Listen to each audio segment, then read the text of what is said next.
আপন পর এই জীবনে রইল না মোর আপন কোন ঘর, তবু মনে নিয়ে সান্ত্বনা কাটাই দিন রাত, মনে নিয়ে সান্ত্বনা কাটাই দিন রাত।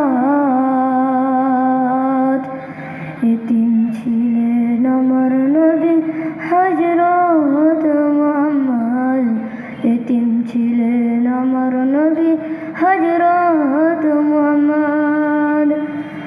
আমি এতিম হয়ে কাঁদি না কেন তোমরা বলতে পারো, এতিম হয়ে কাঁদি না কেন তোমরা বলতে পারো।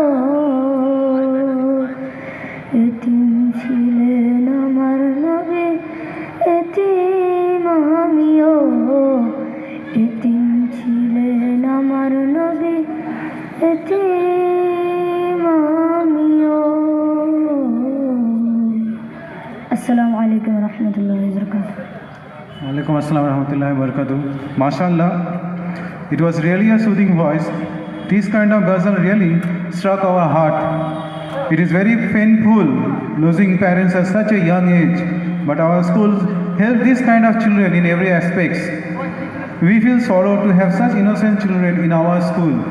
Now, the next performance, it will be by